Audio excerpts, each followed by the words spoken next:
Ang luya o ginger ay isa sa mga pinakasikat at pinakamasustansyang halamang gamot na ginagamit sa iba't ibang kultura at tradisyon.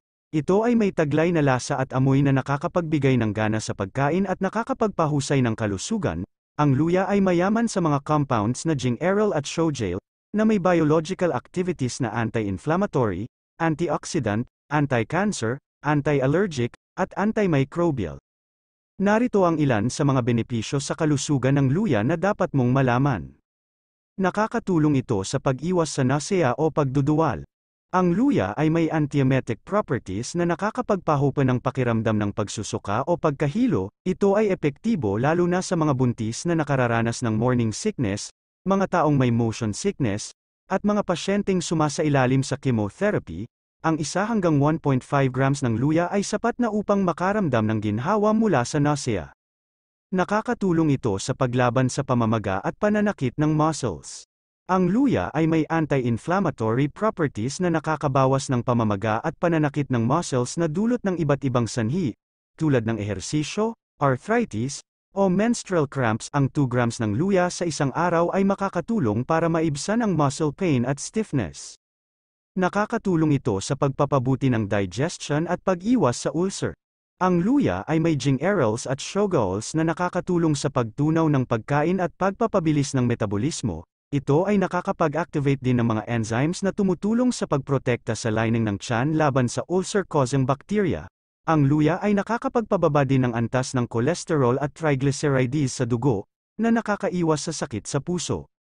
Nakakatulong ito sa paglaban sa sipon at ubo. Ang luya ay may antiviral at antibacterial properties na nakakatulong sa pagpuksa ng mga mikrobyo na sanhi ng sipon, ubo, trangkaso, at iba pang respiratory infections. Ang luya ay may vitamin C din na nakakatulong sa pagpapalakas ng resistensya.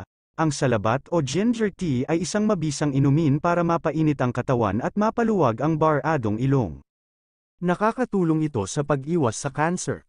Ang luya ay may anti-cancer properties na nakakapigil sa paglaki at pagkalat ng mga cancer cells sa iba't ibang parte ng katawan, tulad ng breast, colon, prostate, ovarian, at skin cancer.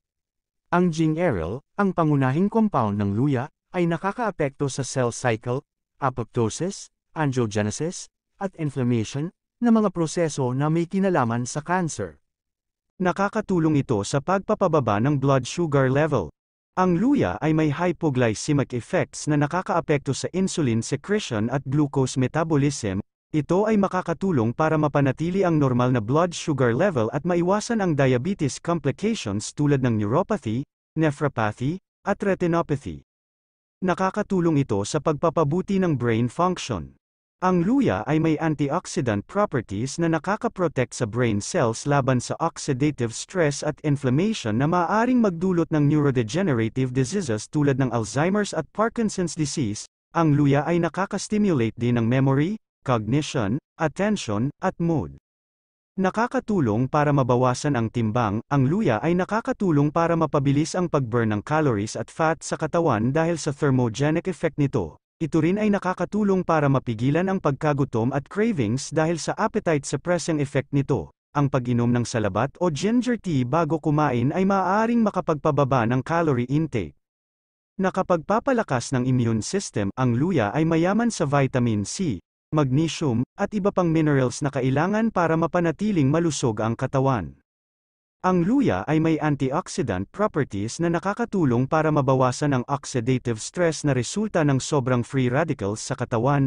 Ang oxidative stress ay isa sa mga sanhi ng ilang chronic diseases tulad ng diabetes, cancer, at heart disease. Ang luya ay may antibacterial at antiviral properties din na nakakatulong para labanan ang mga mikrobyo na sanhi ng sakit.